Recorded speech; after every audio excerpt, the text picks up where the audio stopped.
Hello students, welcome to Guru Kripa coaching classes. Today I will explain you unit 9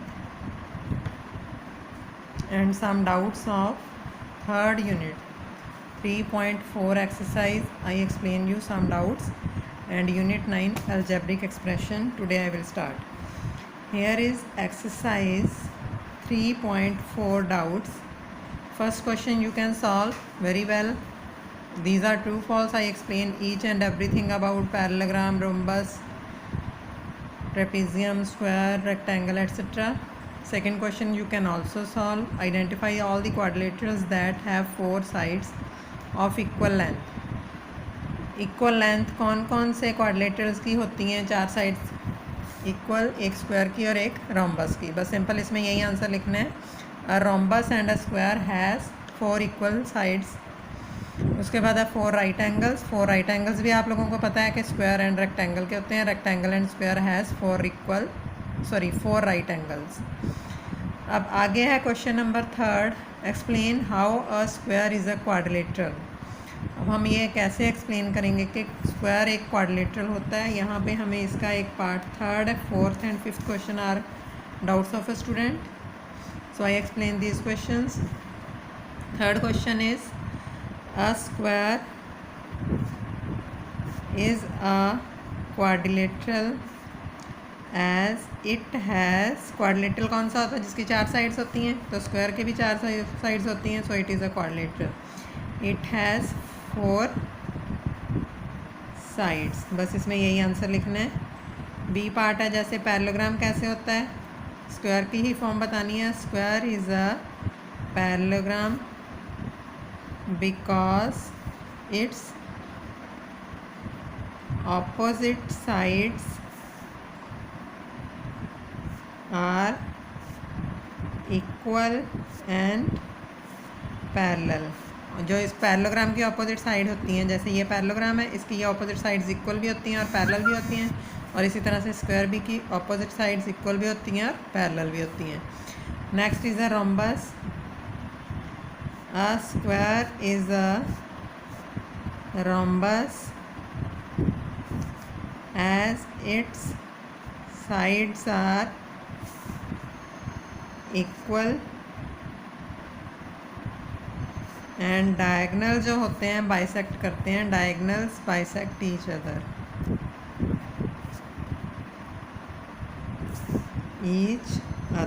बस इसमें ये reference ऐसे देनी है और कुछ नहीं करना है इसमें.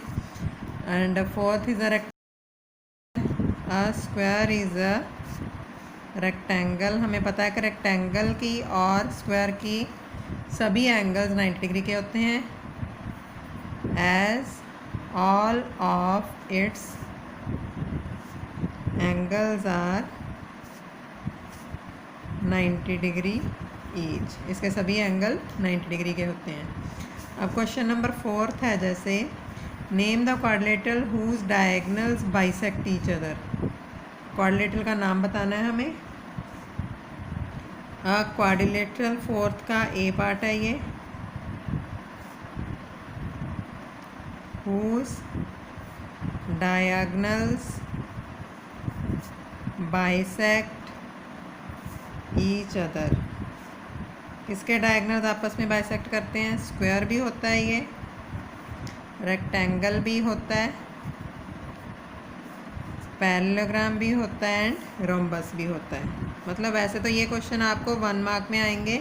अगर क्वेश्चन आ गया square has the diagonals of a square bisect each other, तो it is true. Yes no something होएगा तो उसके अकॉर्डिंग इसको शो कर देना बस. अब next part is are perpendicular bisector of each other. Perpendicular bisector किस किस के डायगनल्स होते हैं? अ क्वाड्रिलेटरल बी पार्ट में लिखेंगे a quadrilateral whose diagonals are perpendicular. यह परपेंडिकुलर का साइन लिखा है मैंने. Bisector of each other. कौन कौन से होते हैं? आर या तो यह होएगा रोम्बस, यहाँ होएगा parallelogram. And C C part में बाइसेक्टर्स इक्वल किसके होते हैं? Quadrilateral whose diagonals are equal, किसके डायगनल्स इक्वल होते हैं? आर या तो वो स्क्वायर होएगा एंड या होएगा रेक्टेंगल। बस ऐसे करना है ये। And fifth question is explain why a rectangle is a convex quadrilateral. Convex quadrilateral क्या होता है ये मैंने आपको स्टार्टिंग वीडियो में एक्सप्लेन किया था। If each of the angle of a triangle quadrilateral are less than 180 degree तो that is a convex quadrilateral. और जो रेक्टेंगल होता है उसके एंगल कितने कितने डिग्री के होते हैं? सभी 90 के। लेस देन 180 हो गया तो यहाँ पे क्या शो करेंगे? A rectangle is a convex quadrilateral as each of its angle is less than 180 degree. That's all, बस इतना ही लिखना है इसमें भी। एंड जो लास्ट क्वेश्चन है वो है इसमें six question. ABC is a right angle at O and O is the midpoint of side opposite to right angle। B point right angle है और इसके जो ऑपोजिट साइड है AC वो क्या है? इसका मिड पॉइंट दिया हुआ है हमें O, मतलब कि OA is equal to OC है हमें गिवन है फिगर, तो इसके अकॉर्डिंग देख लेना। Explain why O is equidistant from A B and C, मतलब कि OB equal to OC equal to OA हमें प्रूव करना है। अब हम यहाँ पे क्या शो करेंगे? वी नो दैट, अब ये राइट ट्रायंगल है ना, जैसे इसके ऊपर भी ऐसे एक राइट ट्रायंगल ही बना दें तो क्या फॉर्म बन जाती है? This is a rectangle. Two right triangles form a rectangle. दो राइट ट्रायंगल्स रेक्टेंगल बनाते हैं और जो इनके डायगनल्स होते हैं and diagonals of rectangle are equal and bisect each other. Bisect भी करते हैं और इक्वल भी होते हैं। मतलब जैसे ये है इसको B ही मान लो, BCD A, तो AC is equal to BD हो गया। अब ये हो गया O point. Half of AC is equal to half of BD। Half of AC क्या मान लेंगे? OA, और हाफ ऑफ BD क्या ले लेंगे? OB। बट हमें गिवन क्या है? O is the mid point of AC, OA is equal to OC given है, तो फर्स्ट एंड सेकंड से क्या हो जाएगा? From 1 and 2 OA equal to OB equal to OC। यही चीज़ हमें इसमें प्रूव करनी थी। Now I explain you some points of 9th unit।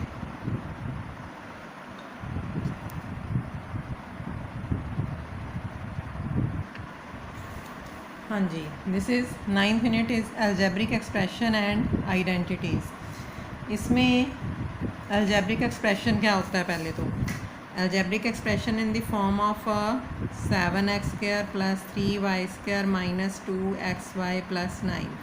इस टाइप के एक्सप्रेशन को हम अलजेब्रिक एक्सप्रेशन कहते हैं, जिसमें वेरिएबल्स भी होते हैं, कांस्टेंट टर्म्स भी होते हैं with addition and subtraction. Addition subtraction सब कुछ हो सकता है इसमें मेन पॉइंट्स हमें एडजस्ट करनी है। एक होती हैं टर्म्स क्या होते हैं? जैसे इसमें है 7x², 3y² पॉजिटिव है, 2xy नेगेटिव है और 9 पॉजिटिव है। ये सारी टर्म्स विद साइन हमने अलग अलग सेपरेटली लेनी है। These are called terms. Factors क्या होते हैं? अब फैक्टर्स हैं, जैसे इसमें 7x² के फैक्टर्स बन जाएंगे 7 × x × x। Product of any terms is called factors, means के जैसे इसमें जो टर्म्स दी हुई हैं उनको प्रोडक्ट के अकॉर्डिंग जो लिखेंगे इनको बोलते हैं हम factors. Means 7 and x are the factors of 7x²। इसी तरह 3y² के क्या बन जाएंगे? 3 × y × y। 3 and y is the factor of 3y²। 2xy negative के माइनस 1, नेगेटिव टर्म है तो सबसे पहले -1 लेंगे, फिर 2, फिर x, फिर y। -1, 2, x and y are the factors of this one. इसी तरह पॉजिटिव 9 के क्या बन जाएंगे, 3 × 3 × 1 मीन्स के 1 and 3 are the factors of 9। इस तरह से हमें ये टर्म्स एडजस्ट करनी है। अब कोएफिशिएंट्स क्या होते हैं? कोएफिशिएंट्स का मतलब होता है वेरिएबल के साथ जो कांस्टेंट टर्म है वो हम इस वेरिएबल का कोएफिशिएंट बोलेंगे। मीन्स के टर्म है 7x², तो इसमें हम क्या लेंगे, 7 इज़ कोएफिशिएंट ऑफ x²। इसी तरह -2xy जैसे टर्म है तो -2y, अगर हमने x का कोएफिशिएंट लेना है तो वो छोड़ के बाकी टर्म जो है कोएफिशिएंट मानी जाएगी। Is the coefficient of x, मतलब इस टर्म में x का कोएफिशिएंट क्या है, -2y। x वो टर्म छोड़ के बाकी की टर्म जो बच गई वो कोएफिशिएंट है। अब एक टर्म होती है इसमें मोनोमियल। मोनोमियल का मतलब 1 टर्म, बाइनोमियल का मतलब 2 टर्म एंड ट्राइनोमियल का मतलब 3 टर्म्स। मोनोमियल मतलब जैसे 7xy हो, -5y हो, 3y² हो, ये सभी मोनोमियल्स हैं, मतलब एक ही टर्म है, मतलब इनके मल्टीपल जो हैं एक ही टर्म के अकॉर्डिंग प्रोडक्ट में लिए हुए हैं।